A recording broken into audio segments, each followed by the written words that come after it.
Assalamualaikum warahmatullahi wabarakatuh.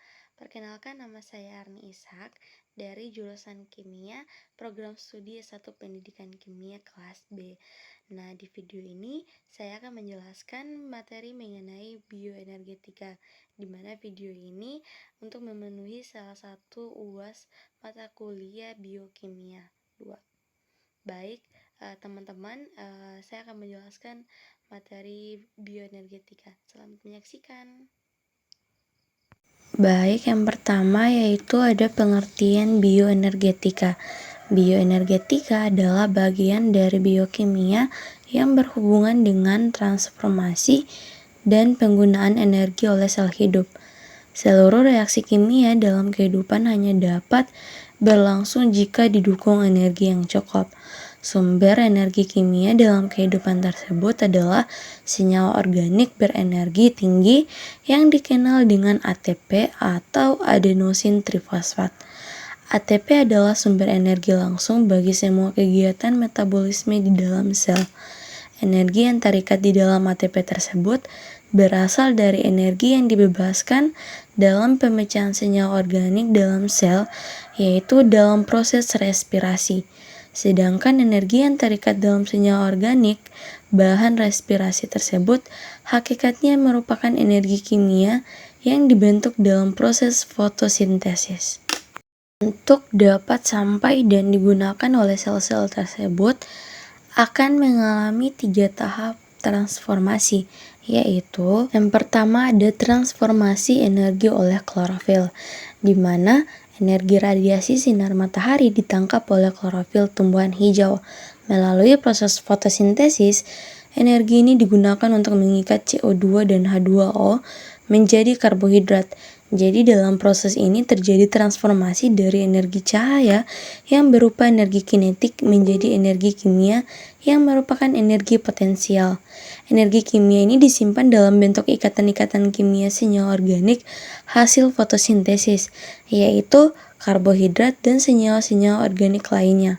Yang kedua yaitu transformasi energi oleh mitokondria, di mana energi kimia yang tersimpan dalam karbohidrat dan senyawa organik lainnya akan dipecah melalui proses respirasi di dalam sel organisme. Dari proses respirasi ini akan dibebaskan oleh sejumlah energi yang selanjutnya akan digunakan untuk membentuk senyawa dengan ikatan fosfat yang mengandung energi tinggi yang disebut adenosin trifosfat atau ATP. Yang ketiga ada transformasi energi oleh sel.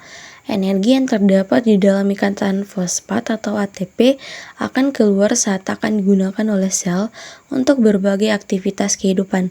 Jika sel melakukan kegiatan, maka energi kimiawi dari ikatan fosfat akan terlepas dan berubah menjadi energi bentuk lain seperti energi mekanik untuk kerja kontraksi otot dan energi listrik untuk meneruskan impuls saraf, energi sintesis untuk membangun senyawa pertumbuhan, serta sisanya akan mengalir ke sekeliling sel dan hilang sebagai energi panas.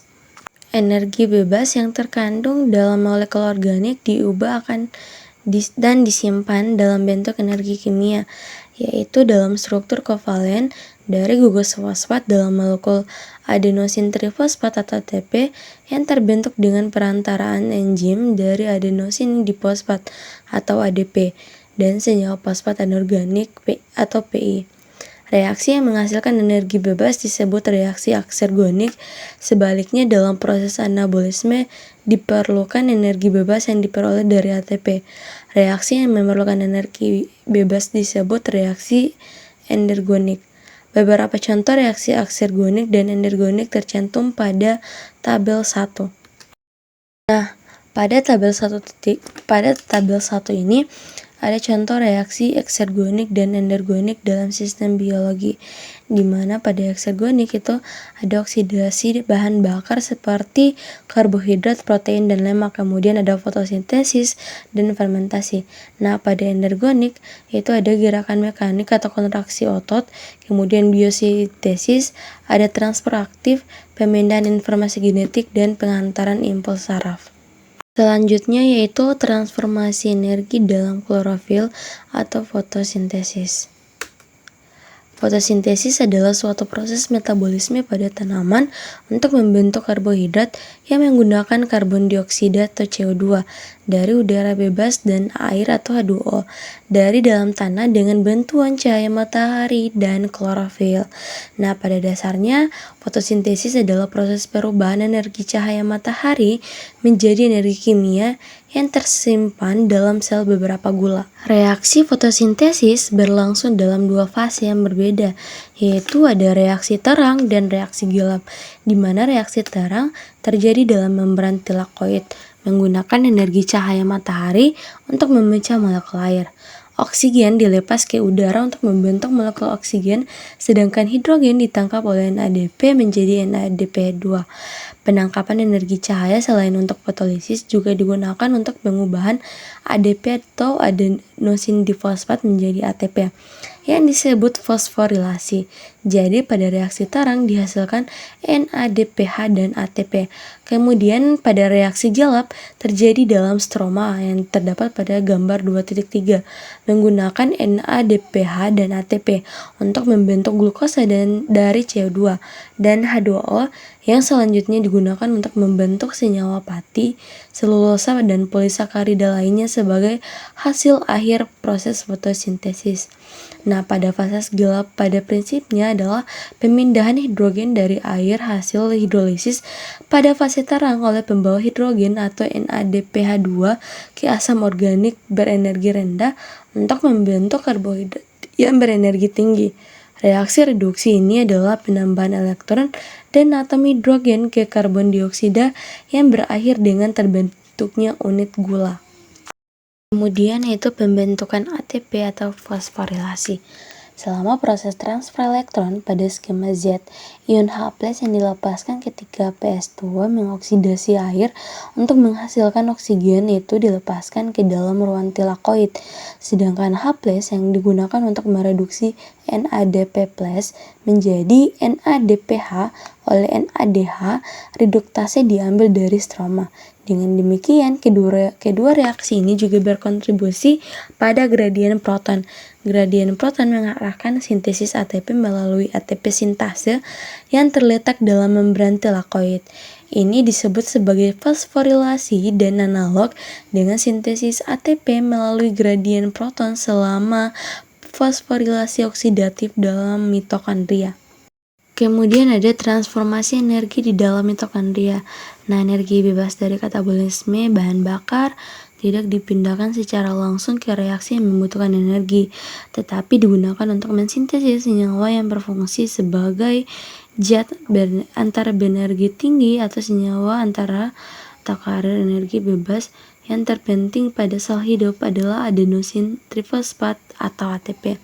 Nah, di samping ini ada gambar 3.1 di mana itu molekul NADP.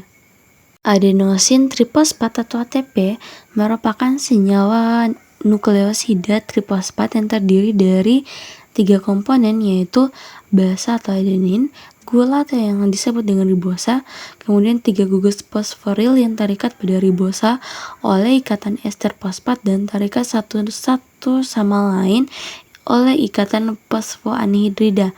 Nah, di bawah ini ada gambar 3.2 di mana rumus bangun adenosin trifosfat atau ATP. Di dalam sel, konsentrasi ATP biasanya relatif konstan dan dalam keadaan imbang. Kecepatan pembentukan ATP diimbangi oleh kecepatan degradasinya.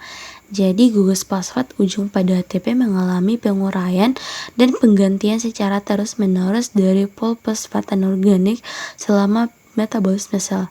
Nah, senyawa fosfat berenergi tinggi yang lain itu ada fosfoguanidin, tioester, enal-fosfat, anhidrida asam fosforik karboksilat, kemudian nukleosida trifosfat atau untuk biosintesis.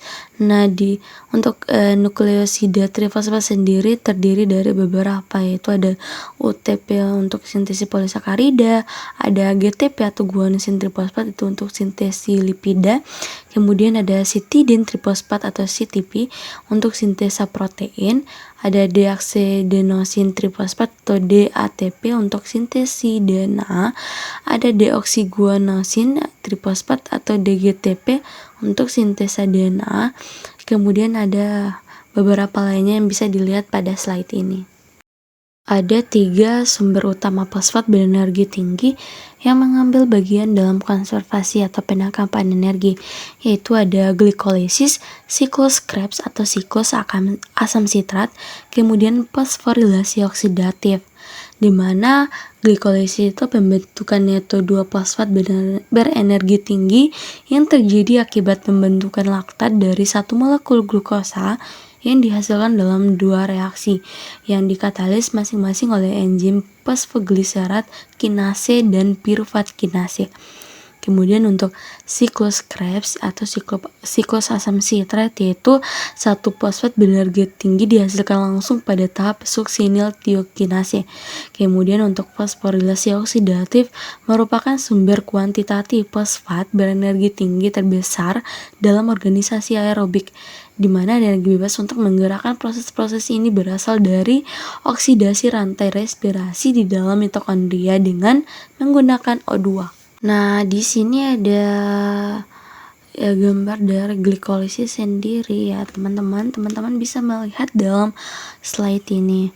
Kemudian itu ada gambar dari siklus asam Krebs atau siklus asam sitrat ya, teman-teman. Kemudian rantai transport elektron dan fosforilasi oksidatif.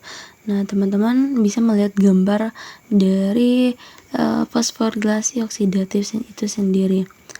Nah, membran ini terdiri dari 4 kompleks protein yang terdapat pada gambar 3.10, yaitu ada kompleks NADH dehidrogenase, kemudian ada kompleks 2 suksinat dehidrogenase, kemudian ada kompleks 3 sitokrom base, kemudian kompleks 4 sitokrom A atau sitokrom oksidase, di mana kompleks NADH dehidrogenase itu terdiri dari 43 rantai polipeptida yang mempunyai FMN sebagai gugus prostetik. Kemudian pada kompleks 2 atau suksinat dehidrogenase itu merupakan titik masuknya FADH2 yang diproduksi oleh suksinat dehidrogenase. Kemudian pada kompleks 3 itu merupakan protein kecil dalam sistem transport elektron dan satu-satunya protein yang tidak dalam bentuk kompleks.